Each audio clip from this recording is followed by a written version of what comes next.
So hello everyone, welcome to IFS. मैं लोकेश आलोने आज वापस से आपके लिए एक ऐसे स्टूडेंट को लेकर आया हूँ जिनकी बातों से ऑब्वियसली आप इंस्पायर जरूर होगे। सो मिलते हैं उद्धव से। So Uddhav Patil, welcome Uddhav. Thank you sir. So आपका सबसे पहले तो छोटा सा एक इंट्रो मुझे चाहिए कि आप किस रीजन से बिलोंग करते हो, आपने इसको किस तरीके से चुना सीएसआर नेट को। Sir I am from Hingoli Maharashtra. So sir आपका मैंने क्या रिजल्ट रहा? मेरा एलएस हुआ सर 84 रैंक थी मेरी। अच्छा, 84 रैंक से आपका एलएस हुआ। और आप आईएफएस की किस प्लेटफॉर्म के साथ कनेक्टेड थे? सर मैंने मतलब ऑनलाइन प्लेटफॉर्म से था। अच्छा अच्छा। बैच ली थी मैंने। अच्छा अच्छा, ऑनलाइन लाइव बेच आपने ली थी। और सो आपने लाइव बेच को किस तरीके से मैनेज किया? मतलब आपने अपनी एमएससी की ड्यूरेशन में ही ली थी या आफ्टर एमएससी ली थी? नहीं सर, मेरा अभी एमएससी चल रहा है, मतलब मैंने फाइनली एग्जाम दी है अभी। ओके ओके, तो सो रिजल्ट बहुत बाकी। बढ़िया है। फिर तो आपने अपने एग्ज़ाम के मतलब आपने एमएससी के दौरान ही इसका एलएस फाइंड मतलब क्लियर कर लिया। Yes sir. सो आपने अपने एमएससी के लेक्चर्स और आईएफएस के लेक्चर्स को कैसे मैनेज किया? सर मैं जब टाइम मिलता था तब पढ़ता था सर, ऐसा कुछ मैंने शेड्यूल नहीं बनाया था। तो सो मतलब ज़्यादातर आप, मैं शाम के वक्त। हाँ, यस सर। सो आप जैसे पर डे के तो ऑब्वियसली 2 लेक्चर होते होंगे ऑनलाइन में भी, तो आप उन यस दोनों सर, लेक्चर्स बट के नोट्स किस तरीके से बनाते थे? Yes sir. आप नोट्स वगैरह किस तरीके से बनाते थे? सर मैं मेरे नोट्स मतलब हैंड रिटन ही बनाता था। और ज़्यादा मतलब पीवाईक्यू पे मेरा ज़्यादा फोकस था। अच्छा, मतलब आपने मोस्ट ऑफ फोकस पीवाईक्यू पे रखा। तो पीवाईक्यू के लिए आपके आपके पास क्या सोर्स था? सर ये आप मतलब अपना ही आईएफएस का बुक था मेरा, जो पीवाईक्यू है। अच्छा, आईएफएस की तो पीवाईक्यू उसके बुक मैंने। आपके पास में थी। Yes sir. ओके ओके, सो मेरे उससे, मतलब जितने टॉपिक हुए थे हाँ, उतने मैंने पीवाईक्यू लगाए थे सर। तो किसी टॉपिक के पीवाईक्यू में अगर आप उलझे हो तो उसको कैसे आपने टैकल किया? सर मैं मतलब अगर कुछ नहीं समझता था तो उसके लिए मैं डिटेल थोड़ा सा जाता था। और मैंने इतने सारे पीवाईक्यू लगाए थे, सो आसान था सर वो।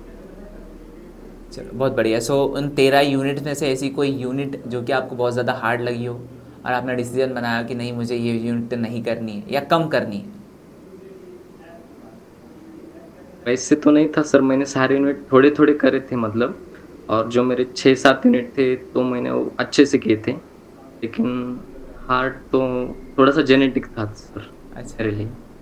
सो बढ़िया। सो और एक अगला क्वेश्चन मेरा ये है कि आपने अपना माइंडसेट कैसे बनाया कि हाँ, मुझे सीएसआर नेट ही करना है, या आप अपनी जर्नी में क्या सोचते हो कि मुझे ये चीज़ करना है, सो मैंने सर सीएसआर नेट के लिए प्रिपेयर किया? सर तो मुझे मतलब रिसर्च पसंद है, रिसर्च में जाना है। तो इसलिए जब मुझे सीएसआर के बारे में पता चला तो उसी टाइम पे मैंने डिसाइड किया था।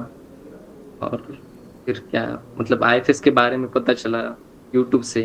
अच्छा, यूट्यूब से तो आपको आईएफएस के बारे में पता चला? यस सर, जब मैं मतलब मेरे ग्रेजुएशन में था तो मैं यूट्यूब से पढ़ता था, और मैंने उस टाइम सीयूईटी और गैट भी क्रैक किया था।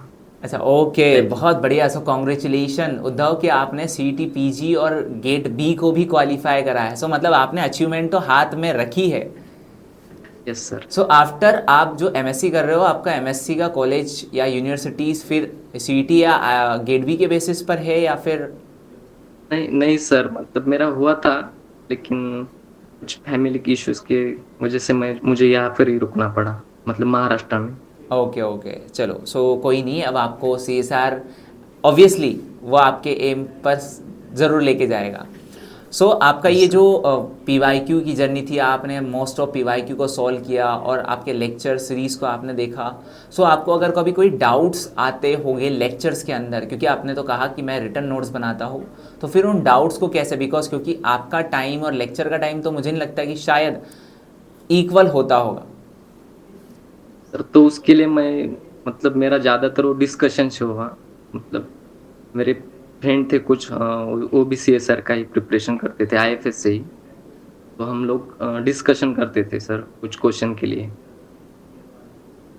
चलो बढ़िया है। सो आप प्रॉपर डिस्कशन वे के अंदर सारे क्वेश्चंस को करते थे, और ऐसा कुछ जो कि आपको लगा हो कि शायद अगर कभी ये चीज़ मैं नहीं करता या ये चीज़ बहुत ज़्यादा करता तो मेरा रिज़ल्ट और भी अच्छा हो सकता था, ऐसा कुछ जो आपकी जर्नी में रहा हो? मेरे लिए मतलब पार्क भी और जनरल एप्टीट्यूड वो मुझे अच्छे से करना है।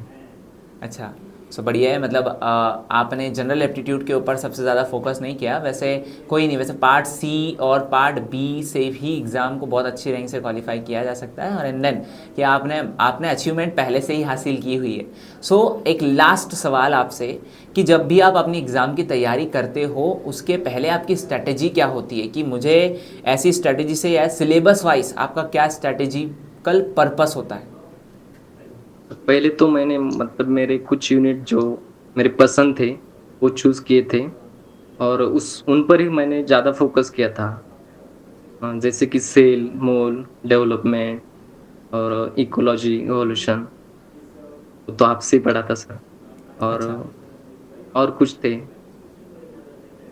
जो अच्छे से किए थे जैसे प्लांट, और उनकी पीवाईक्यू मैंने ज़्यादा की थी और उसका हेल्प भी बहुत हुआ मुझे। चलो बहुत बढ़िया।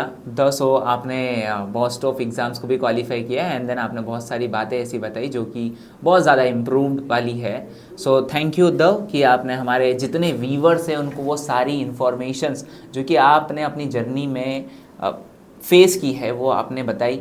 सो then thank you, and then मुझे ऐसा लगता है कि ये सारे वर्ड्स से होप्स हो कि 1% तो भी इनके अंदर इम्प्रूवमेंट ज़रूर आएगा। So thank you the. Thank you sir. Okay.